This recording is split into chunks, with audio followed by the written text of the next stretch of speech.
Egilinishçe Şarkı Türkistan'da yasli yeshilki balalar üçün yataqlıq maktab tizimi yo'lga qo'yilgan. Xitoy ijtimoiy aloqa supalarida tarqalgan uchurlarga qaraganda, bu sistemaning asosligi yezlarda keng tarqalganligi va o'qishiga to'shmagan balalarning haftada bir qatim uyga qaytishiga ruxsat qilinganligi ko'riladi. Sınığı qarta tushgan inkaslarda hatto o'zining ehtiyojini qamdayolmaydigan balalarning uylaridan ayrilishga majbur bo'lganligi qarta norozilik bildirilgan. Uçurlarga qaraganda Uyg'ur balalarga Xitoy o'qituvchilarining mas'ul ekanligi va ularning har dushanba kuni atiganda yasliga ilib berilganligi va shanba kuni kechda qaytarilganligi bayon qilingan.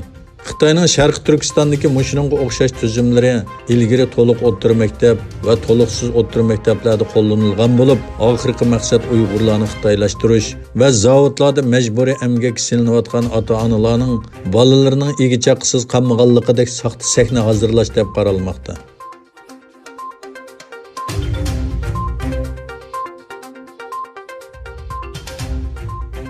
Amerika Xalqaro diniy erkinlik komiteti e'lon qilgan diniy erkinlik dokladida Sharq Turkistonning ahvoli tilga olindi. Dokladning Xitoyga munosabatli qismida monolar o'tirg'i qo'yildi. 2019-yili Xitoydagi diniy erkinlik vaziyati davomli nacharlashgan.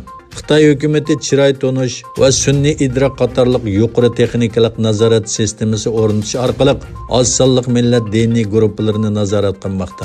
Mustaqil tekshirish 900 mingdan 1.800 minggacha Uyg'ur, Qozoq, Qirg'iz va boshqa musulmon oz sonliqlarning Sharq Turkistondagi 1300 lagerlarda tutib turilayotganligini, 500 mingga yaqin bolaning oilasidan ayrilishga majbur bo'lganligini o'tirg'i chiqadi. 2019-yil bo'yicha Sharq Turkistondagi jazo lagerlaridan Xitoyning har qaysi yerlaridagi zavodlarga ishchi avatildi.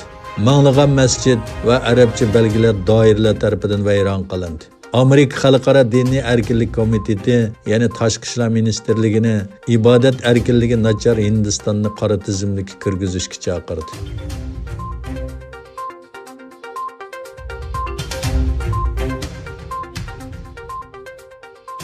Wuhan virusida Xitoyni javobgarlik tortish murojaatnomasiga imzo qo'yuvchilar 3 kun ichida 100 mingdan oshib ketdi.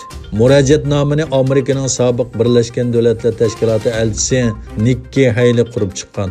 Amerika uchun o'tirg'i chiqqan nomli fondi jamiyati hozirlagan. İmzo to'plash harakati mazkur jamiyatga qarashliq Kommunist Xitoyni to'xtatayli nomli tor betida e'lon berilgan. Nikki Haley tor betda qilgan so'zida mundaq degan: Xitoy Wuhan virusida o'ynagan roli sababli javobgarlik tortilishi kerak. Amerika Davlat Majlisi buningga darhol inkos qaytarish kerak. U yana Xitoyning Amerika va dunyoning har qaysi joylarida o'z ta'sirini ko'rsatishga xotim berish uchun boshqalarni bu harakatga ovoz qo'shishga chaqirgan.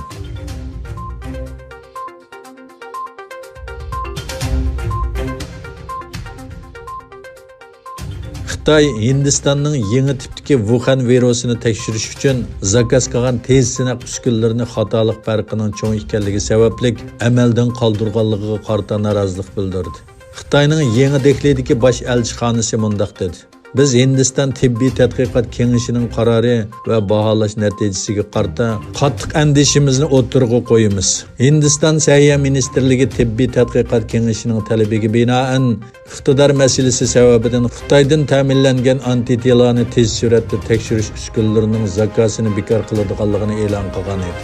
Hozirga qadar Hindistonda Xitoy virus sababidan 969 odam qazo qildi, 29451 odam yo'qoldi.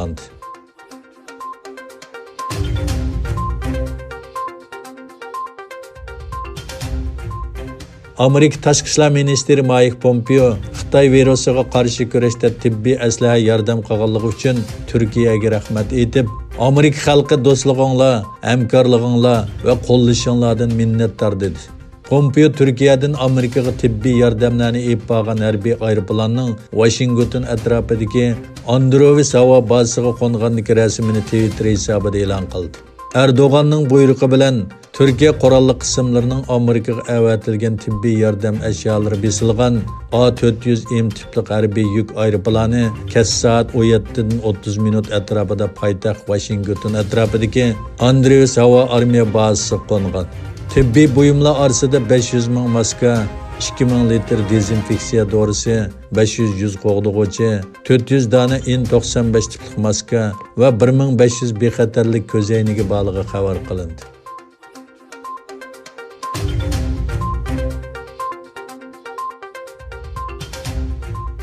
Bugun Oltay burkuti deb nom olgan Osman Baturning 1951-yili 4-oyning 29-kuni Xitoy hokimiyati tarafidan rahimsizlarcha o'ldirilganligining 69-yilligi. Sharq Turkiston rahbarlaridan biri bo'lgan Osman Batur 20-asrning oldingi yarmida Xitoy va Ruslarga qarshi mustaqillik kurashi qilgan va 1951-yili kommunist Xitoylar tarafidan shahid qilingan. Allohdan uningga rahmat tilaymiz.